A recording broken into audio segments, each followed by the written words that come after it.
ನಮಸ್ತೆ, ನಿಮ್ದು ಯಾವ ಊರು? ಸರ್ ನಮಸ್ಕಾರ ಸರ್, ನನ್ನ ಹೆಸರು ಉಮೇಶ್ ಅಂತೇಳಿ ಶಿರಾ ತಾಲೂಕು ಬರ್ಗೂರು. ನಾನು ಸುಮಾರು 6 ವರ್ಷಗಳಿಂದ ದಾಳಿಂಬೆ ಬೆಳೆ ಬೆಳೀತಾ ಇದ್ದೀನಿ. ಮೊದಲನೇ ಬೆಳೆ, ಎರಡನೇ ಬೆಳೆ ಸ್ವಲ್ಪ ಚೆನ್ನಾಗಿ ಬಂತು, ಗಿಡ ಎಲ್ಲ ಚೆನ್ನಾಗಿದ್ವು. ಆಮೇಲೆ ಮೂರನೇ ಬೆಳೆಯಿಂದ ಸ್ಟಾರ್ಟ್ ಆಯಿತು ಈ ದುಂಡಾಣು ಅಂಗಮಾರಿ ರೋಗ ಅಂತೇಳಿ. ಈ ದುಂಡಾಣು ಅಂಗಮಾರಿ ರೋಗ ಅಂತ ಅಂದ್ಬಿಟ್ಟು ಒಂದು ಸರಿ ಬಂದ್ಬಿಡ್ತು ಅಂದರೆ ಅದು ಹೋಗೋದಿಲ್ಲ ಅಂತ ಅಂದ್ಬಿಟ್ಟು ನಮ್ಮಲ್ಲಿ ಪ್ರತೀತಿ ಇದೆ. ಅದಕ್ಕೆ ನಾವು ಎಲ್ಲ ಔಷಧಿಗಳೆಲ್ಲ ಹೊಡ್ಕೊತಾ ಇದ್ದೀವಿ. COC ಆಗಿರ್ಬೋದು, ಟೆಟ್ರಾಸೈಕ್ಲಿನ್ ಆಗಿರ್ಬೋದು, ಅಥವಾ ಕೋಸೈಡ್ ಆಗಿರ್ಬೋದು. ಇವೆಲ್ಲದಕ್ಕಿಂತ ಹೆಚ್ಚಿನಾಗಿ ಕ್ಯುಮೋಸಿನ್ ಅಂತ ಇದೆ. ಇವೆಲ್ಲನೂ ಔಷಧಿಗಳು ಸಿಪ್ಪೆನ ಗಟ್ಟಿ ಮಾಡ್ತವೆ ಹೊರತು ಇಲ್ಲಿರತಕ್ಕಂಥ ದುಂಡಾಣು ಅಂಗಮಾರಿ ರೋಗಕ್ಕೆ ಸೊಲ್ಯೂಷನ್ ಅಲ್ಲ ಅದು. ಆದರೆ ಈಗ ಇವರು ನಮ್ಮ ಮಾರಿಕಣಿವೆ ರಘು ಅವರು ಇದೇನಿದೆ ಕಿಂಗ್ ಅಂತೇಳಿ, ಇದನ್ನು ನಾನು ಮೊನ್ನೆ ಸ್ಪ್ರೇ ಕೊಟ್ಟೆ. ಇದು ಯಾರು ಹೇಳಿದ್ರು ನಿಮಗೆ ಈ ಸ್ಪ್ರೇ? ನಮಗೆ ಇದೇ ಥರ ಹಿಂಗೆ ಅಕ್ಕಪಕ್ಕ ರೈತರೆಲ್ಲ ವಿಚಾರ ತಿಳಿಸಿದ್ರು ನನಗೆ. ನಾನು ಅವ್ರನ್ನ ಫೋನ್ ಮೂಲಕ ಕಾಂಟ್ಯಾಕ್ಟ್ ಮಾಡಿ ಈ ಔಷಧಿನ ನನಗೆ ಬೇಕು ಅಂತ ಹೇಳ್ಬಿಟ್ಟು ಅವ್ರನ್ನ ಕಾಂಟ್ಯಾಕ್ಟ್ ಮಾಡಿ ತೊಗೊಂಡ್ಬಿಟ್ಟು ಬಂದೆ. ಮತ್ತು ಇದ್ರ ಬಗ್ಗೆ ನನಗೂ ಸ್ವಲ್ಪ ಮೊದಲಿಂದಲೂ ಸ್ವಲ್ಪ ಇದಕ್ಕಿಂತ ಮುಂಚೆ ಒಂದು ಸರಿ ಬಂದಿದ್ದರು ಕೂಡ ಅವರು. ನಮ್ಮ ರಘು ಅವರು ಮೊದಲೇ ಕಾಂಟ್ಯಾಕ್ಟ್ ಮಾಡಿದರು. ಬಟ್ ಅವಾಗ ಹೇಳಿದಂಥದ್ದು ಇದು ನನಗೆ ಅಷ್ಟೊಂದು ತಲೆಗೆ ಹೋಗಿರಲಿಲ್ಲ. ಈಗ ಇವ್ರು ಬಂದ ಮೇಲೆ ಒಂದು ಸರಿ ತೊಗೊಂಡು ಇದನ್ನು ಸ್ಪ್ರೇ ಮಾಡಿದ್ದೀನಿ.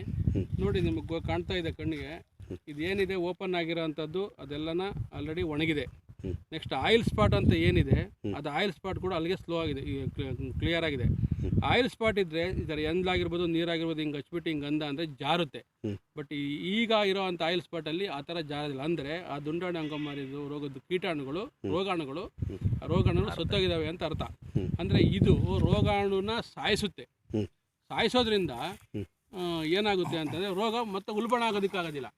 ಅದಕ್ಕೋಸ್ಕರ ನಾವೇನು ಹೇಳ್ತಿದ್ವಿ, ಇದನ್ನು ಸ್ಪ್ರೇ ಮಾಡೋದ್ರಿಂದ ಈಗ ಇರೋತಕ್ಕಂಥ ದುಂಡಾಣು ಅಂಗಮಾರಿ ರೋಗನ ತಡೆಗಟ್ಬೋದು, 100ಕ್ಕೆ 100 ಭಾಗ ತಡೆಗಟ್ಬೋದು. ಇದ್ರ ಜೊತೆಗೆ ಮೂತಿ ಕೊಳೆ ರೋಗ ಅಂತ ನಿಮ್ಗೆ ಗೊತ್ತಿರ್ಬೋದು. ಅದು ಒಂದು ಸಾರಿ ಬಂತು ಅಂತಂದರೆ ಇಡೀ ತೋಟನೇ ನಾಶ ಮಾಡುತ್ತೆ. ಅಂಥದ್ರಲ್ಲಿ ಆ ಮೂತಿ ಕೊಳೆ ರೋಗನೂ ಕಂಟ್ರೋಲ್ ಮಾಡುತ್ತೆ. ಮತ್ತು ಶೈನಿಂಗ್ ಬರ್ತಾ ಇದೆ ನನಗೆ. ನಾನು ಔಷಧಿ ಸ್ಪ್ರೇ ಮಾಡಿ ತೋಟ ನೋಡಿರ್ಬೋದು, ಒಂದು 4-5 ದಿವಸ ಆಯ್ತು ರೀ. ಈಗ ಮತ್ತೆ ಕಾಯಿ ಎಲ್ಲ ನೋಡ್ತಾ ಇದ್ರೆ ಸ್ವಲ್ಪ ಕಾಯಿ ಶೈನಿಂಗ್ ಬರ್ತಾ ಇದೆ, ಸೈಜ್ ಬರ್ತಾ ಇದೆ. ಆಮೇಲೆ ಕೆಲವು ಕಡೆ ಮಗ್ಗು ಸ್ಟಾರ್ಟ್ ಆಗಿದೆ. ಇದು ಇದೇ ಮುಂದುವರೆದ ಅಂತಂದರೆ ನಾನು ಮತ್ತೆ ಗಿಡ ಕಟಿಂಗ್ ಮಾಡಿಸೋಂಥ ಅವಶ್ಯಕತೆ ಇರಲ್ಲ. ಮಗ್ದು ಬರ್ತಾ ಇರುತ್ತೆ, ಕಾಯಿನ ತೆಗಿತಾ ಇರ್ಬೋದು, ಮಗ್ಗು ಬರ್ತಾ ಇರುತ್ತೆ, ಕಾಯಿ ತೆಗಿತಾ 10 ದಿವಸಕ್ಕೆ ಒಂದು ಸರಿ ಸ್ಪ್ರೇ ಕೊಟ್ಕೊಂಡು ಹೋಗ್ತಾ ಇದ್ರೆ ಬೇರೆ ಔಷಧಿಗಳಿಗಿಂತ ಮತ್ತೆ ಕಡಿಮೆ ರೇಟ್ನಲ್ಲಿ 100 ಲೀಟ್ರಿಗೆ 100 ml ಅಂದರೆ 1 ಲೀಟ್ರಿಗೆ 2,000 ರೂಪಾಯಿ. ಒಂದು ಡ್ರಮ್ಗೆ 200ರಿಂದ 250 ರೂಪಾಯಿ ಆಗುತ್ತೆ. ಅದೇ ಬೇರೆ ಯಾವುದಾದ್ರೂ ತೊಗೊಳ್ಳೋಂಥ ಔಷಧಿಗಳು, ಒಂದು ಡ್ರಮ್ ಔಷಧಿ ಹೊಡಿಬೇಕು ಅಂತಂದರೆ 1,500ರಿಂದ 2,000 ರೂಪಾಯಿ ಆಗುತ್ತೆ. ಮತ್ತು ಒಂದು ಸಾರಿ ನನ್ನ ಸ್ಪ್ರೇ ಬಂದು 6,000 ರೂಪಾಯಿ ಆಗ್ತಾಯಿತ್ತು. ಇದು ಬರೀ 1,000 ರೂಪಾಯಿನಲ್ಲಿ, ಅಂದರೆ ಅರ್ಧ ಲೀಟ್ರ್ನಲ್ಲಿ